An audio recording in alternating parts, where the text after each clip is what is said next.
Zettel für de lange Weg. 2 Flaschen Whisky für die Zeit. Und ich date gern habe, du bist dabei. Maria geht, fahrt mal weg, ist weit. Wann ich geh, ich werd dir fehlen, wann ich geh. Du sehst nicht, was ich mach, du sehst nicht, wie ich lach. Ich werd dir fehlen, du watsch sehen. Hab kriegt mein Zettel für den langen Weg. Du schönste, als mir finden kann. Es hat Maria und Dale ganz wunderbar. Hass ich dir den weißen Dank. Wann ich geh, ich werd dir fehlen, wann ich geh. Du sehst nicht, was ich mach, du sehst nicht, wie ich lach. Ich werd dir fehlen, du watsch sehen.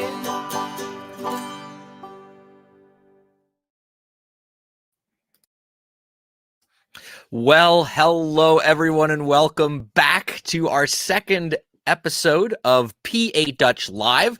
If this is the first time that you're joining us, you're in for a treat. We have a great special guest that'll be coming on here in a minute. And if you watched our January episode, we had Patrick Dunmoyer on and we talked about all things New Year related traditions of the Pennsylvania Dutch.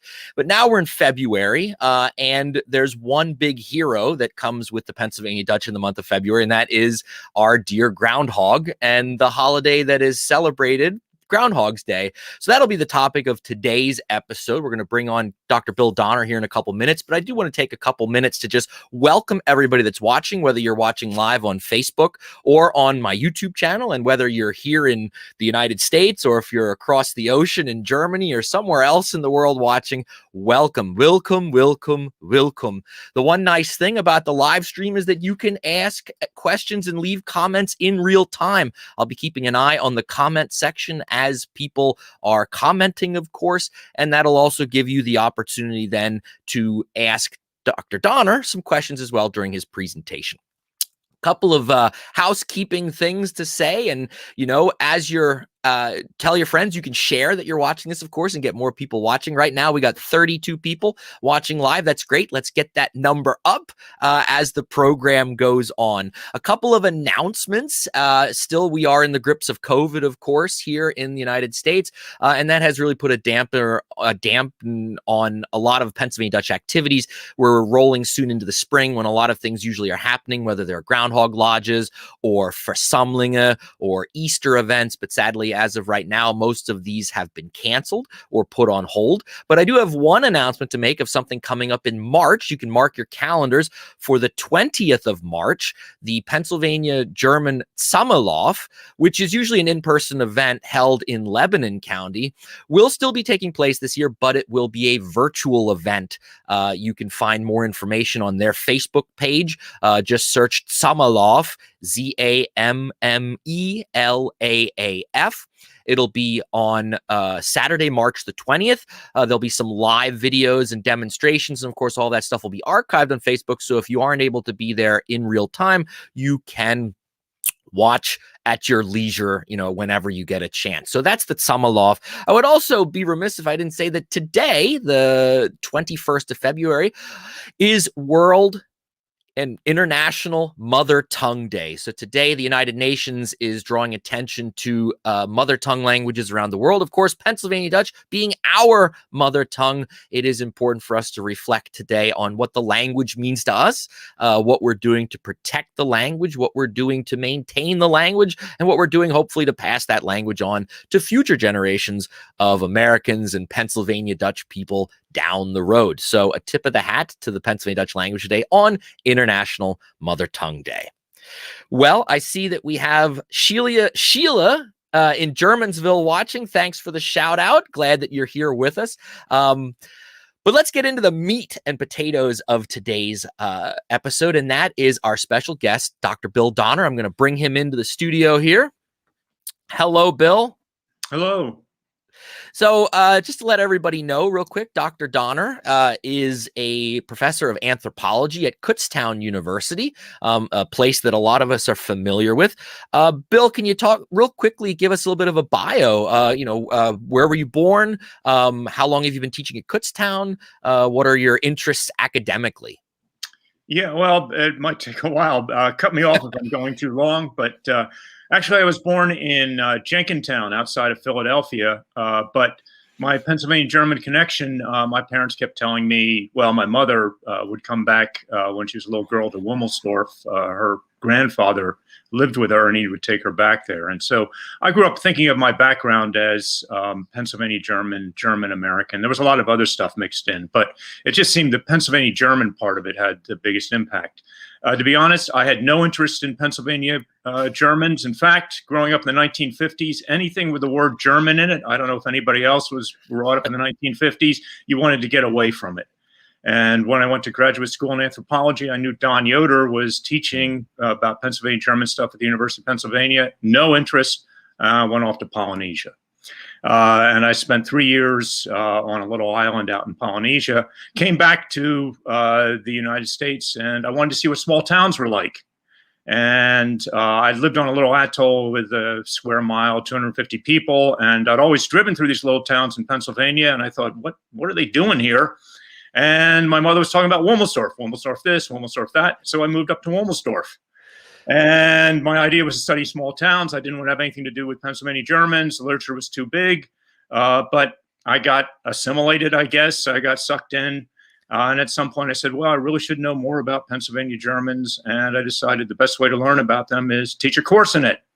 And of all things, I found out my university, Kutztown University, was actually set up for Pennsylvania Germans. And the early administrators were really Dutchy. And that kind of took me on a track. Dave Valeska had started the Pennsylvania German Cultural Heritage Center at Kutztown. I got involved with that. And he sent me off to a Groundhog Lodge meeting. Must have been sometime in the early 1990s. And I was just enthralled. That's a word I use a lot in my book. I just was absolutely fascinated with, no offense to you old Dutchy guys, but you old Dutchy guys doing all this humorous, fun, loving kind of ritual around the groundhog. And so that became one of my interests. And I guess that's I think that's why I'm here today. Yeah, that's right. And we'll talk about your book here and your research, but let's just in case there's anybody out there watching, what is Groundhog Day? Well, everyone, other than the movie with Bill Murray, of course, this tradition dates way back. We here in Pennsylvania brought the tradition with us from the old country. And as early as the 1800s, there's records of Groundhog Day celebrations taking place. Of course, just so we're all clear, on the 2nd of February, the groundhog comes out of his den. If he sees his shadow, he's scared, goes back in. 6 more weeks of winter. If he comes out, doesn't see a shadow, he stays outside, alerting us to a spring right around the corner or an early spring. Back in Germany, our forefathers, there are under groundhogs. Groundhogs are a native animal to North America, where they use badgers in Germany to predict the weather on the 2nd of February. So this isn't a tradition that we just invented. But what we're going to talk about with Dr. Donner here, this idea of groundhog lodges, that truly, I think, is something that we created, right, Bill? But let's talk real quick. Let's give a shout out to your book. It's a great read. I can share my screen real quick and I can show everybody the cover. Give me 1 second here. The book is entitled, as you can see here, maybe, there we go, Serious Nonsense, Groundhog Lodges, Versammlungen, and Pennsylvania German Heritage by Bill Donner. It's available, I know it's available on Amazon. I'm sure there's, you can get it other places too, and I'll let Bill talk about that. But Bill wrote the book. I mean, we're not kidding here. He wrote the book on this stuff. So, one quick thing I want to say as Bill is talking, we're having this conversation. If you have a question that you'd like to ask Bill, just pop it in the chat and I'll get them through here. and we'll try and answer your questions in real time, or we'll get to them at the end. But I want to allow, the one complaint I got from viewers last month, Bill, was that I didn't give people the opportunity to talk to Patrick, and everybody wanted to talk to Patrick, and I was just so excited to get the show out. And I want to make sure I don't make that mistake this time. So William, Patrick's a charismatic guy. They may not want to talk to me, so we'll just wait and see. Patrick is charismatic. That's true. So for people that don't know, Bill, why don't you tell everybody, what is a Groundhog Lodge? Well, I guess I should start with the first one. There are predecessors for this. Now, Pumpernickel Bill William Troxel was a Dutch columnist for the Allentown Morning Call, and he really started the first Groundhog Lodge 1934. He was based in Allentown, but the one in Punxsutawney was there before, and there's also one in Lancaster County, and he had correspondence with him. So these were English language ones, but he was starting, what his idea was to have some fun, and also, I think, to celebrate the Pennsylvania German language, to have a Groundhog Lodge where you could only speak in Pennsylvania Dutch. Now, actually, there were a couple organizations that had done this before him. There was one in Selinsgrove about a year earlier, where a group of men had come together, not centered around the groundhog, but you could only speak Pennsylvania Dutch. And, he must have known about that. But anyway, what he did was decide that they'd celebrate the groundhog and its legendary ability to predict spring, but an event where you could only speak Pennsylvania Dutch, and you'd be fined for each word of English that you would be used. And of course, in 1934, when they had the first Groundhog Lodge meeting, it was in Northampton, you had a lot of people who were very happy to only speak Pennsylvania Dutch. And so he had what it called a board, a rod, which, as I understand it, is the same word for a church consistory. And there were 13 people on it. He said, well, we want 13 so people know that we aren't superstitious. There is constantly in Pennsylvania, in the humor of the lodges, this kind of ironic, the groundhog is going to predict the future. He's the king. There's this kind of ironic play on being superstitious, not being superstitious. And so there are 13 board members who organize it, and then people come. The idea caught on, and eventually you had 18 different Groundhog Lodges formed. And then the Groundhog Lodges were men only. We may want to talk about that a little bit later. These were in the 1930s. A lot of the Groundhog Lodge people came out of fraternal organizations, which were really important in this area. The Masons, Odd Fellows, Patriotic Order, Sons of America. And so those were organizations which were centered around men. As late as 1968, I went to Haverford College, which was men only, and I took anthropology courses at Bryn Mawr, which was women only. So the Groundhog Lodges were only for men. Sometimes I said, well, our jokes are too dirty for women. That was back in the day. But they were for Sumling. And what happened is some people went to Groundhog Lodge meetings and said, we really should have this for both men and women. And I think you had a sign for the Berks County for Sumling, which is the oldest one. I think that was 1938 or 1939. And eventually there became more for Sumling, which included both men and women, than there were Groundhog Lodges. Now, one of the interesting Groundhog Lodges was actually at Temple University. There were so many Dutchy guys that had come down from this area to teach at Temple that one of them went up to see the lodge up at that time it was in Allentown, Lodge number 1, and he founded a lodge at Temple. I think it lasted from the mid-30s up until about 1967, 1968, somewhere in there, late 60s. Temple University doesn't have a real big Dutch contingent at this point. But it really caught on. The Pennsylvania Germans just loved that idea. And there were a lot of meetings, sometimes organized into Sumlings that would meet annually, sometimes more informal, just a church group having an event that was in Pennsylvania Dutch. It really caught on. It kind of reached, I think, an apogee, a height, sometime maybe in the 1960s, 1970s. So if somebody goes to a Groundhog Lodge meeting, what would they experience? What's a night at a Groundhog Lodge meeting like? Well, there's going to be a certain amount of what you might think of ceremony or ritual. Oftentimes, they'll turn the lights low and a bell will ring and some music will play, the band's here or something like that. And people will carry in a groundhog. And then there'll be a series of events, all in Pennsylvania Dutch. People sing "My Country 'Tis of Thee" in Pennsylvania Dutch. They'll swear allegiance to the flag in Pennsylvania Dutch. There'll be a prayer in Pennsylvania Dutch. And at some point, there actually will be a rendering of the groundhog's prediction. They'll say that somebody's actually talking to the groundhog or watching him, and they'll give you his prediction. You'll actually have to join in. You'll swear for Benarai. You know more about this than I do, maybe. You swear an oath binding that you will swear allegiance to the groundhog. So you have a series of ceremonies. You have a dinner, which, it's hard for a lot of these places now to get real Dutchy food, but you get, a fair representation of Pennsylvania German food. You sing songs in Pennsylvania German.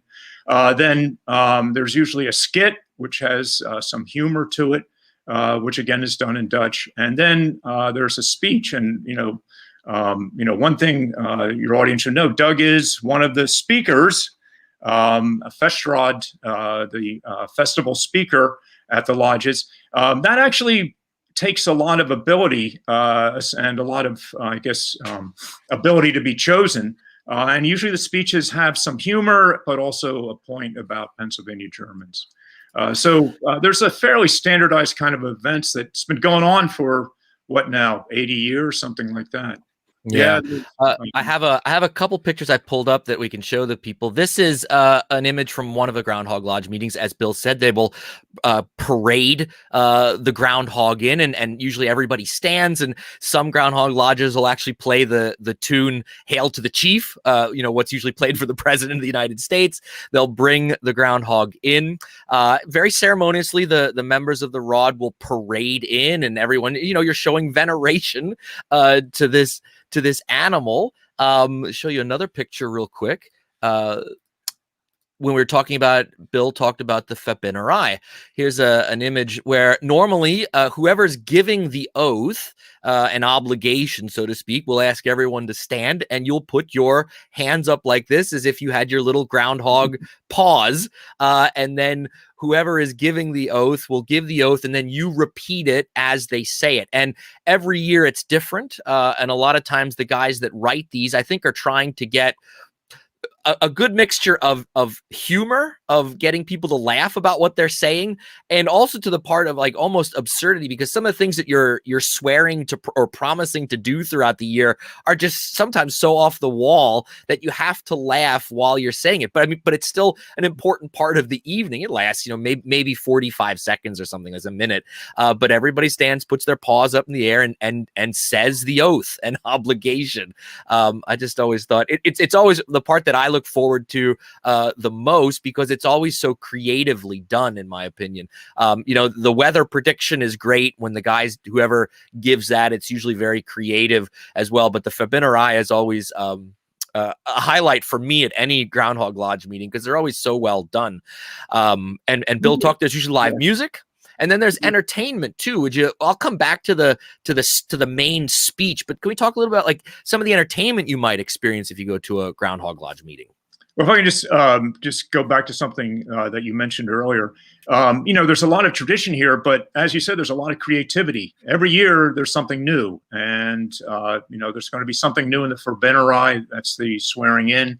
There's going to be something new in the groundhog's prediction. There's going to be a new skit. And there's going to be a new speech. And so you get creativity along with the tradition. I think that's what's interesting. And I'm sorry, I'm a professor. I forgot the question. I went on my riff and I forgot.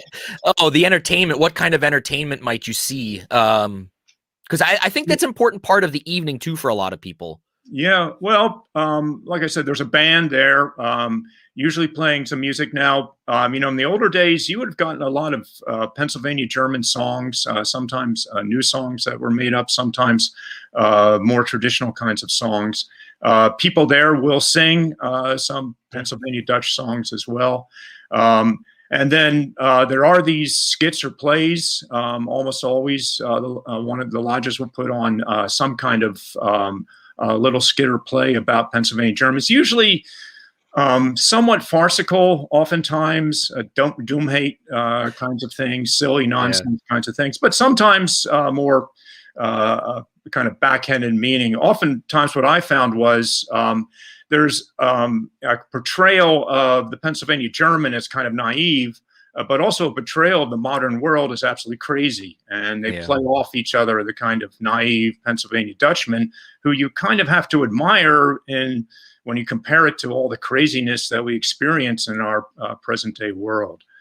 And then there's the main speaker who, a lot of them are very good. Lots of times Pennsylvania Germans say they want jokes that are not dirty but earthy. And a good speaker will, I think, talk about the earthy elements of Pennsylvania German life and then build on that humor to deliver a message about the heritage and the accomplishments, the importance of Pennsylvania Germans.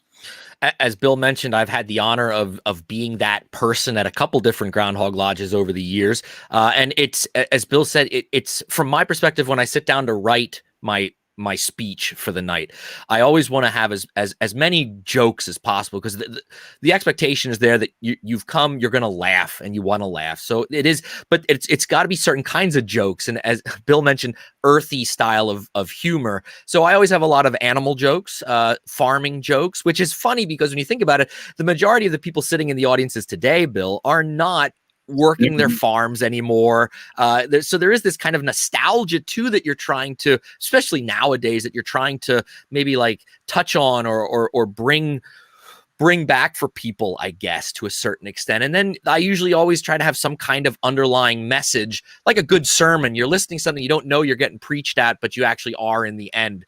I know, well, this year, of course, none of the Groundhog Lodges, or very few of them that I know of, are meeting because of COVID. But last year at the one that I spoke, my topic was, things have really changed in our world over the last 100 years, but there are a lot of things that haven't changed as well. And that was kind of the theme that I went with for that year, and tried to use humor to do it. But you're right. There are some, I have to give a shout out to Don Breininger. In my opinion, he is the penultimate. He is the ultimate speaker in the dialect in my money, as far as message and jokes and just his delivery. So part of it is an act that you are, you're on stage presenting something and you're trying to get people to laugh, but you're also trying to get them to think at the same time without knowing that they're doing it. So it's a fine balance, really. It's kind of, I've often thought about this, Bill. Why do you think, the majority of the people that were going to these in their height, in the 40s and in the 50s and the 60s and back at the beginning in the 30s, we were talking about, rural farmers for the most part that were going to these events, and they dressed up, they put a suit and tie on, or dressed as if they were going to church. Did you see it? Was it the idea of fraternity? And kind of like this idea of brotherhood that brought these guys off the farm to come to this event? Yeah, no, I think you're right. They do refer to each other as breeder brothers. That's the common way that speakers address the people who are there. As I said, there are, the roots to me are in these fraternal organizations, which, they're not so important today. But before you had all the media of television, radio, this was a way in which a lot of men in these throughout the United States and in Pennsylvania German areas would come together. I think, this sense of community, Carl Snyder, who was the Hauptmann, the leader of Lodge Number 1, and very active, he's passed away now, but I remember him saying, well, it's a lot of fun, but it's also fellowship. And I think, there's a sense of people being together for the heritage. Now, one thing to bring out is Pennsylvania Germans have, what I can see is they're different from a lot of the other European immigrant groups in that they preserved their language and culture for a long period of time. Yeah. And, they were, before it became, identity politics, they were really into it. And you start seeing about the time of the Civil War, they start writing in the Pennsylvania Dutch language, which hadn't really been a literary language. They start, having different kinds of memorial events. World War I comes along and they get tarred with this German ancestry thing, I think. And you see them kind of lay low, not doing much about heritage events until the late 1920s. And then things just blow up. All of a sudden, there are all these different, there's plays and play contests, all in Dutch. And there's these folk festivals with a big Pennsylvania German component. And in the 1930s, you start seeing this blow up. And I almost think, they lay low for some reason in the 20s. And then there was all this energy and enthusiasm about their heritage and culture. Now, one thing, the guys that really were the prime movers, to me, they were raised on a farm, but they weren't farmers. They tended to be preachers, school teachers, and Thomas Brendel was another very important person. He was raised on a farm, but he was a Reformed minister. And so their roots were rural, but they had started moving over into a more middle class, it's not kind of profession. And, in many cases, their children did not speak Dutch. They were the last generation to really speak the Dutch language. But you look at one of the things, I noticed that they were brought up in the late 1880s, 1890s in a, pretty rural Pennsylvania German setting. If I can say one more thing, Jen Schlegel, my colleague, and I have been doing interviews at the Kutztown Folk Festival, Growing Up Dutch. And almost everybody refers to growing up on a farm. When they talk about what it means to grow up Dutch, they say, well, I was on a farm, or my parents had a farm, or my grandfather had a farm. And so I think you're right. Farming is a very integral part of how Pennsylvania Germans identify themselves. Yeah, even today, it's those ties to the ground, I think, are so strong for most of us. To speak like cliche, I mean, the roots run deep, like literally for a lot of us as agricultural roots. It's interesting. So I'm going to ask you some tough questions now, Bill. All right. So these Groundhog Lodges are still happening. Can I say I don't know? This year, of course, they didn't happen, but there's every intention for them to keep going. Yeah. How do you think they will change in the future? That's the, I guess, as I was saying in the old days, the $64,000 question. Some of them have actually closed down. The one in Temple closed down in the late 60s, but there are a couple others that have closed down. It's rare to have somebody like you, born after World War II, who is fluent in Pennsylvania Dutch. And so, we see, when I started this project 20 years ago, there were people in their 60s and 70s. Now it's like 70s and 80s and 90s. And you don't have amongst the church people, there's still old order people. They don't go to these things. But amongst the church people, it's rare and rare to have people who can speak Pennsylvania Dutch. So I know some of the lodges have started mixing in a lot of English. That's one way that they've gone. Some of the lodges have disbanded.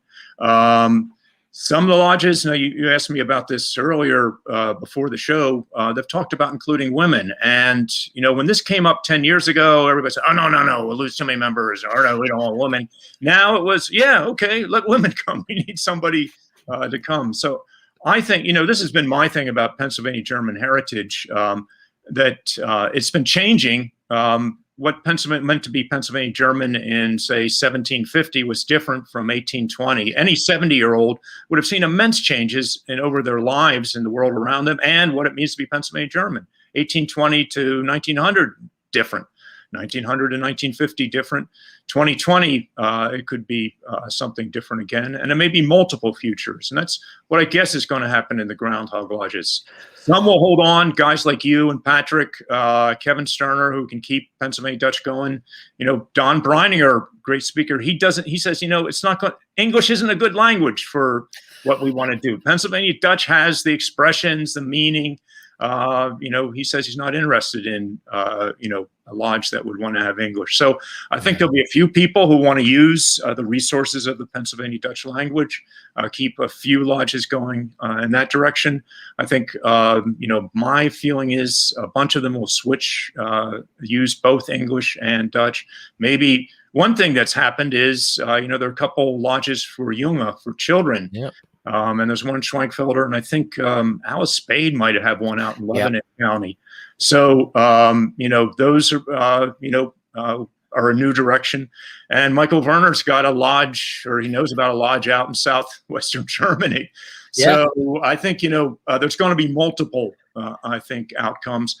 I do think, the grand days of the Groundhog Lodges, which, as I said, they kind of, somebody who knew Pennsylvania Dutch, was raised in 1900, he would have been 50s, 60s, 70s. He would have been excited to be part of it.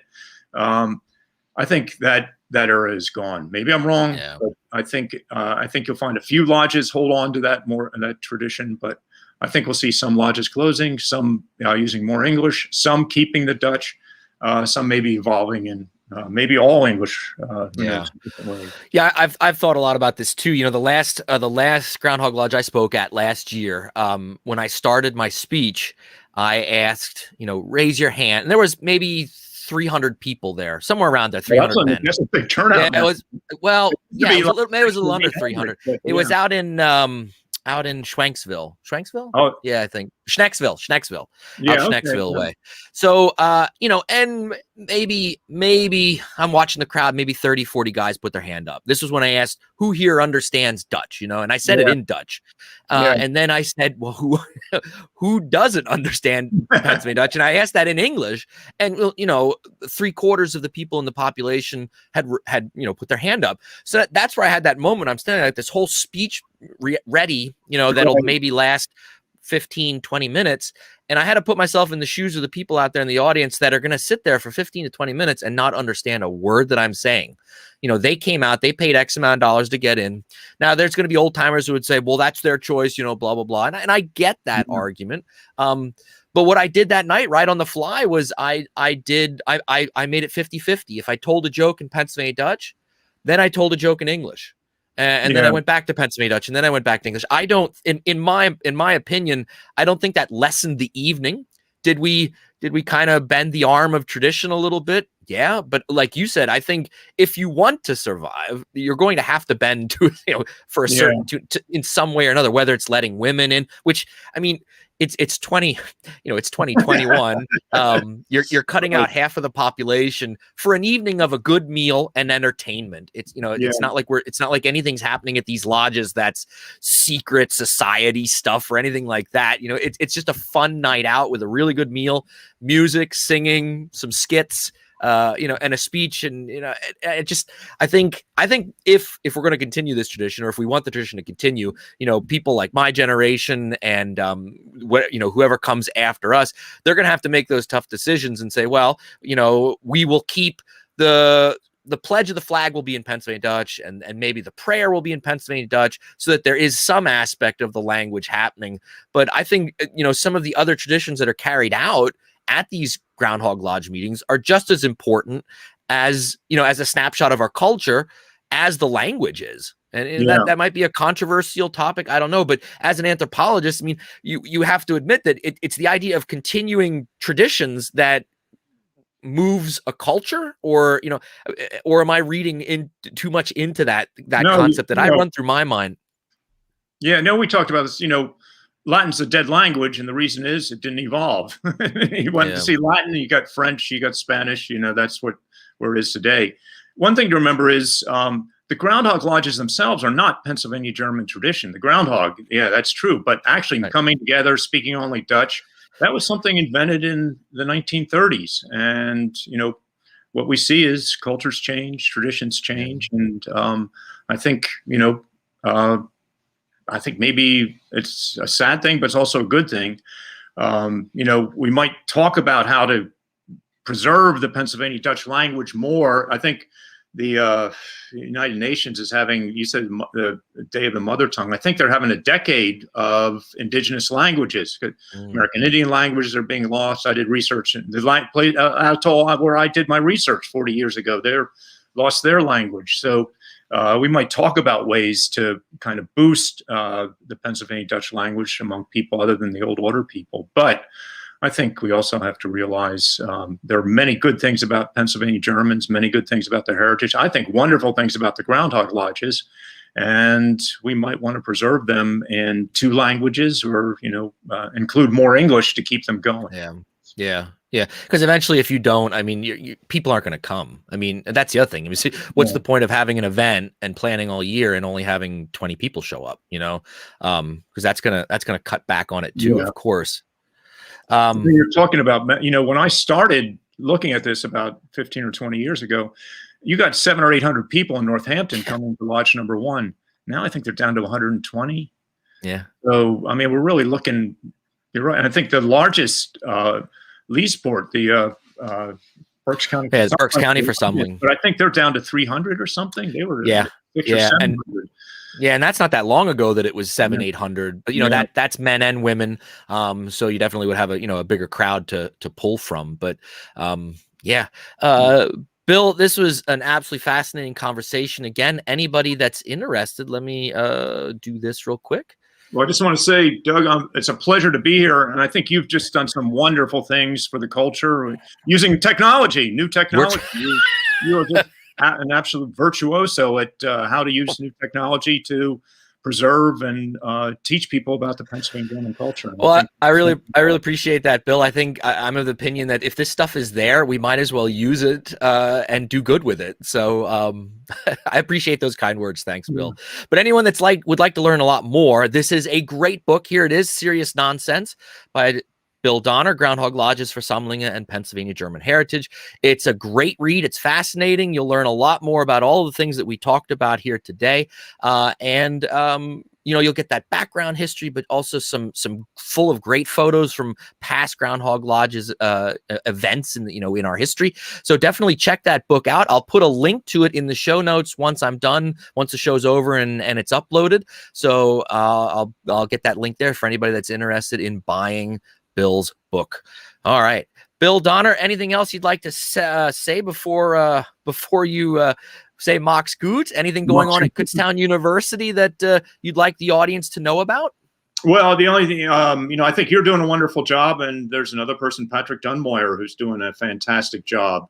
And so our Heritage Center, I guess it's kind of on ice with COVID, but I hope your viewers will keep in touch with you, and then also keep in mind the Heritage Center as a place for activities and to put effort in and maybe volunteer. So I think so. Bill, you might be able to answer this question. One of the questions from one of our viewers says, "Did Kutztown University ever conduct regular classes in Pennsylvania German?" Yes, probably we did. Meaning like years and years ago. Okay. Well, no. The university itself has been off and on about the language. If they teach. They wouldn't teach Pennsylvania German, they would have taught High German. But about 10 years ago, Ed Quinter, who is really a very good teacher, he was teaching some courses in the dialect for credit. And as far as I know, I think we had Earl Haig was doing that up at the Schuylkill campus of Penn State. Yep. But we were just about the only place in the world. Well, at the time, we were the only place in the world because Earl had retired teaching Pennsylvania Dutch language for credit. Then Keith Brinsenhoff did it. But I got to say, the classes aren't that large. The university's financially, there's a lot of stress. And so they stopped it a couple of years ago. Now, Keith does teach classes. And also, I think your audience should know, you have some good stuff online that you can learn online. I think somebody started a class actually using the materials you have on YouTube. So there are resources. But right now, we do have a Pennsylvania German Studies minor. If anybody's interested, I think it's a very good program. We tie it in with the Heritage Center, but we do not right now. We stopped, I think, 2 or 3 years ago teaching for credit the Pennsylvania German dialect classes.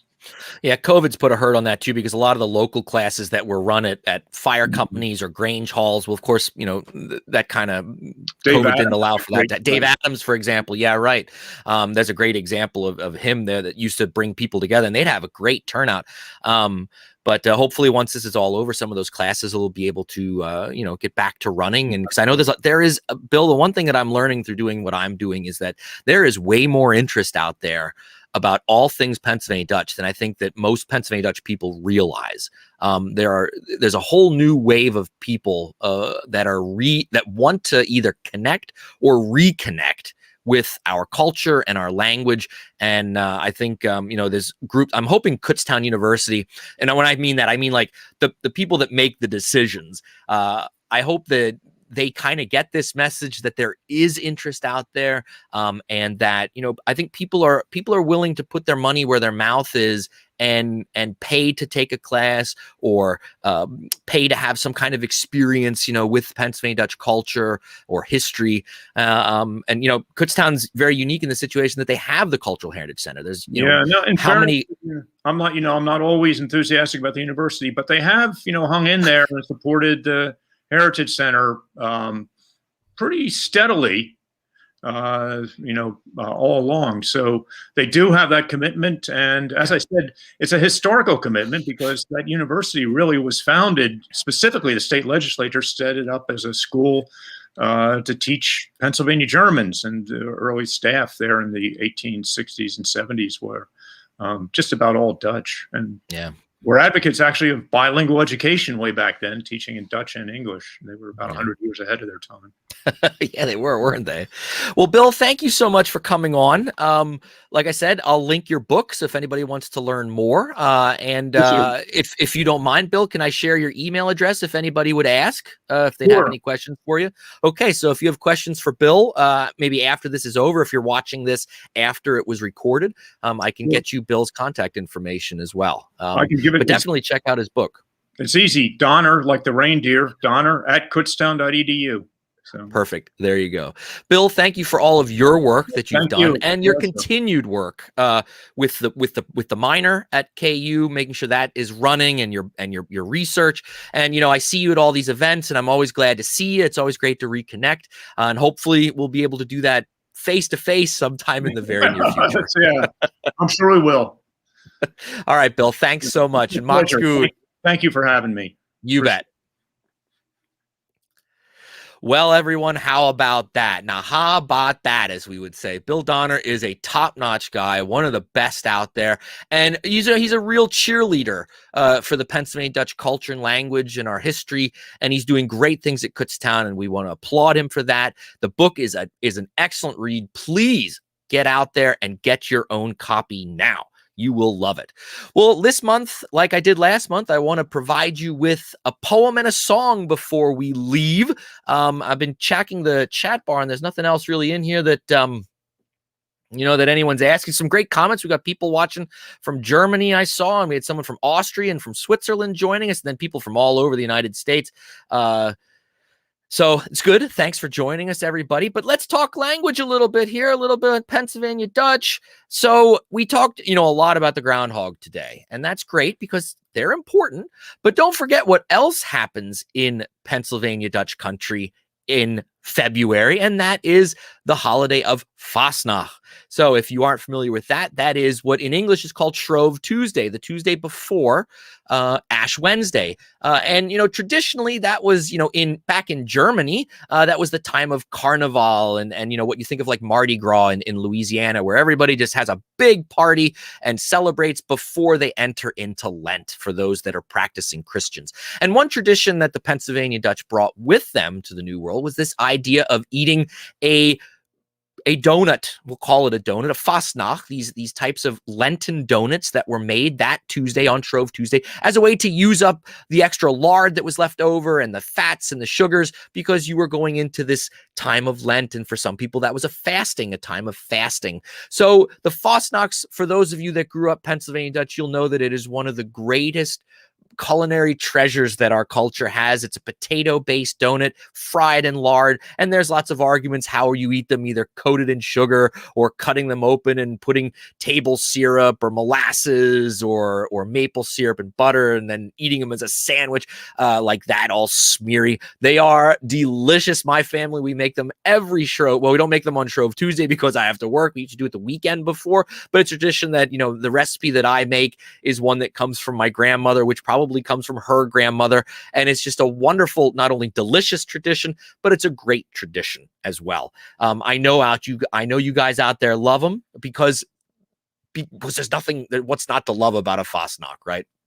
So our poem this month, comes from the famous poet Edwin Gaiman Weber, who lived from 1904 until 1995. You can buy a book of his poetry at Masthof Press, or at least you used to be able to. I think it's still in print. And this is one of his poems here called Fastnachtkuchen. The English is on the right-hand side, of course, and the Dutch is down the left. I'm just going to read the Dutch for you. You can kind of follow along so that you can hear some Pennsylvania Dutch this month as well. And this poem was written originally in March of 1975, so it's been around for quite a while. Here we go. Fastnachtkuchen. Wann der Winter schier vorbei ist und die Grundsaat streckt sich mal, dann kommt doch gleich der Fastnacht. No essen wir uns dicksäckig voll. Die Fastnachtkuchen haben unterschiedliche Namen.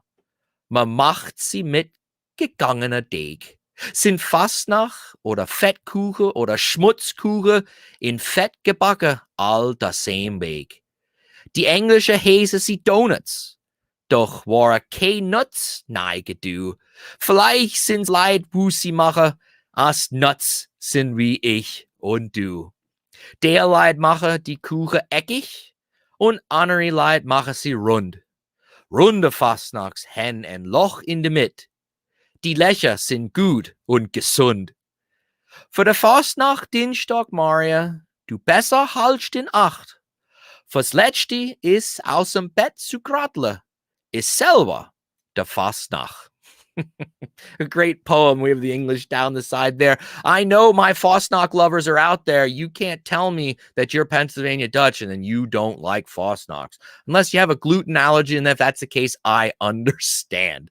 We got people over here. Turkey syrup and butter. I got to show that one. Mo Moyer, you got that right. That's the way I love them. That is the way that I love them. Carol Diefenbach-Kanner said, how does one eat Fastnacht? I'm telling you what, Carol, I cannot just eat one. That's for sure. They're like Diefenbach potato chips. Once I start, before I know it, the dozen of Fastnachts are gone. And, you know, I often think to myself, out of all of the great things that I've eaten in this world, and I've eaten a lot of things in a lot of different places, there are very few things that are as good of a combination as a fresh Fastnacht and a good cup of coffee. If I was ever in jail and had to be asked what did I want for my last meal, those two things would definitely be on the menu for sure. So Fastnachts, I got people making some really great comments here. Thanks for letting me know how you eat your Fastnachts.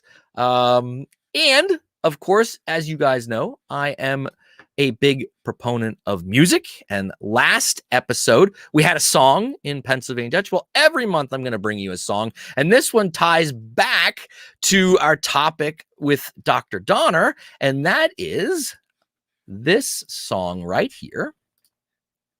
Now, this is great. So, Dr. Donner said that at these Groundhog Lodge events, there is music and there is singing. And what's great is it's communal singing. There's usually 4 or 5 songs that are sung. We always sing My Country 'Tis of Thee in Pennsylvania Dutch. That is sung at every Groundhog Lodge. My Land ich sing von dir. Siehst ist die Freiheit mir. It's such a beautiful song. And then usually we'll sing Schnitzelbank, another very famous Pennsylvania Dutch folk song. Maybe we'll sing Ich und Du, which is another popular Pennsylvania Dutch folk song. But I was looking through some old Groundhog Lodge programs that I had, and I noticed that this song that I'm sharing with you today was in one, and this was from the 1980s, an event that took place in the 1980s sometime.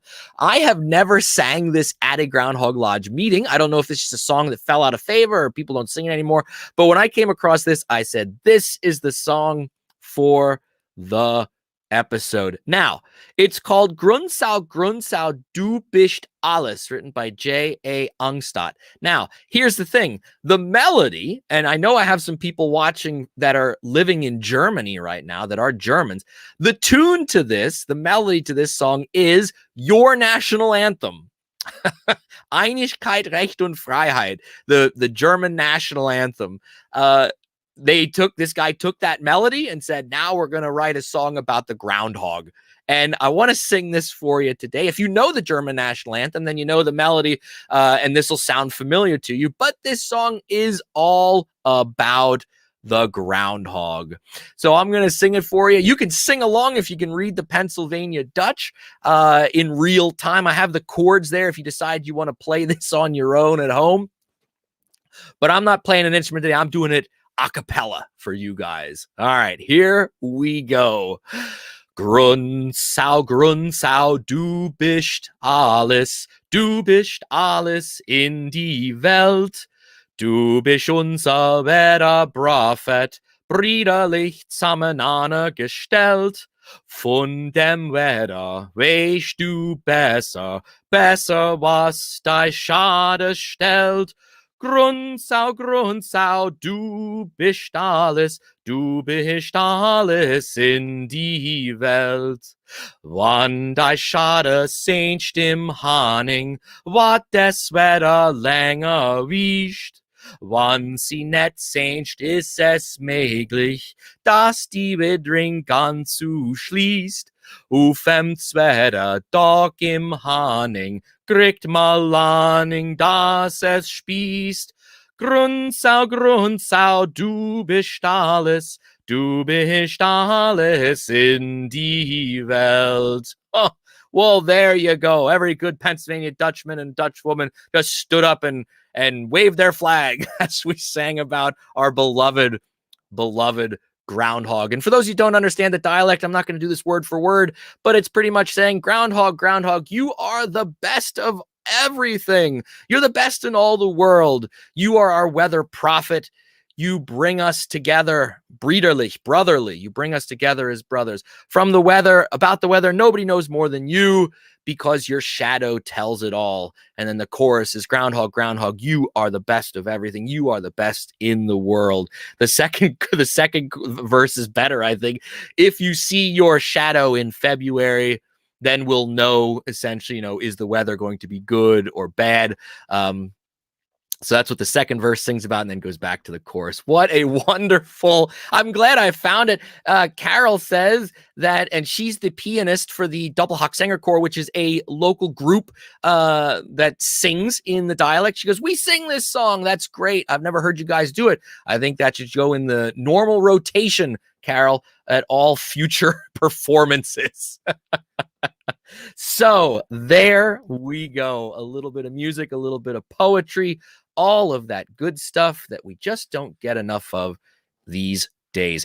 Guys, it's been a wonderful episode again. I hope that you enjoyed my conversation with Bill Donner. Again, get out there and purchase his book. It's a well-written book that's just full of wonderful information about our traditions of not just Groundhog Lodges, but also these forsumlings that we talked about, the co-ed ones like the Berks County forsumling and the traditions that we have there, and why we do that and why we continue to do it. And as we had talked with Bill, this is something that, as time marches on, we, the living, have to decide how we're going to move forward. Are these traditions that we want to continue, or are there traditions that have passed their time? How can we keep them around? What role will the language play?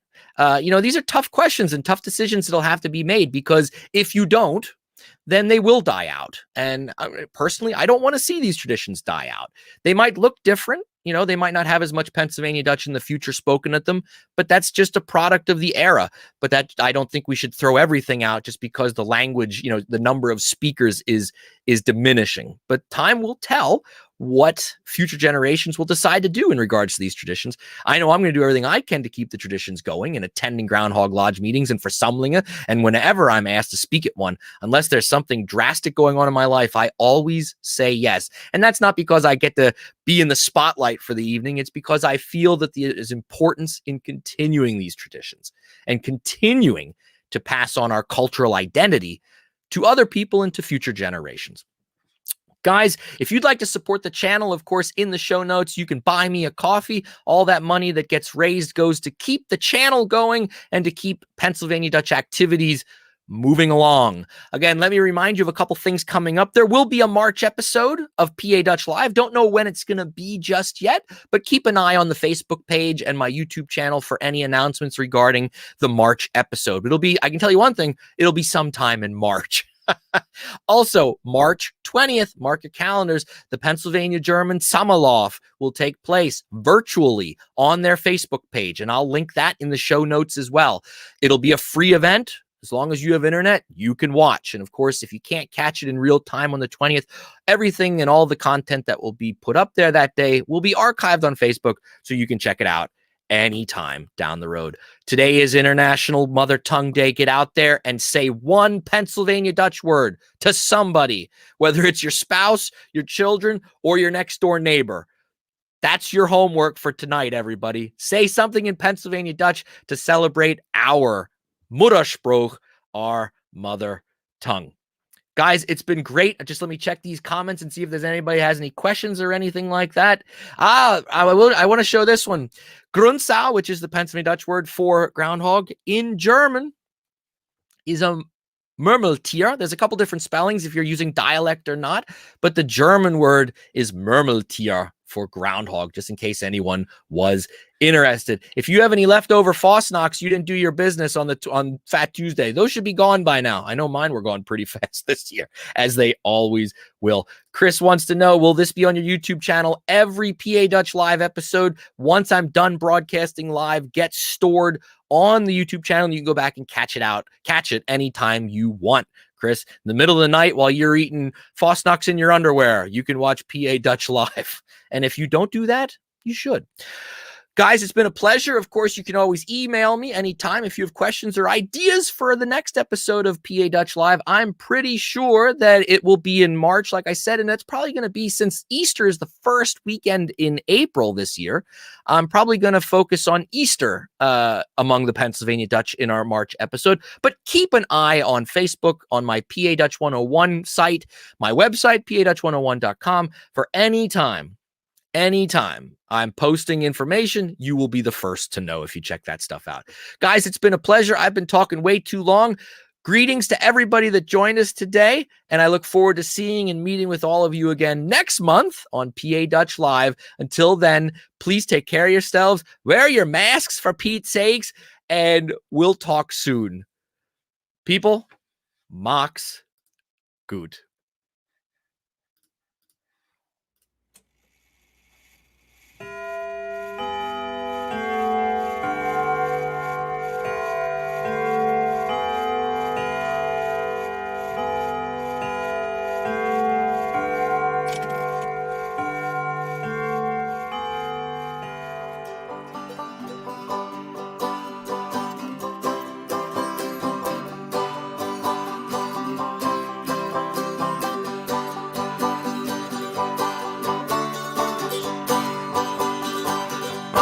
Zettel für die lange Weg, 2 Flaschen Whisky für die Zeit, und ich den gern habe, du bist dabei. Maria geht, fahrt mal weg, ist weit, wann ich geh, ich werd dir fehlen, wann ich geh. Du sehst nicht, was ich mach, du sehst nicht, wie ich lach, ich werd dir fehlen, du watsch sehen. Hab krieg mein Zettel für den langen Weg. Du scheinst da, als wir finden kann. Es hat Mario und Dale ganz wunderbar.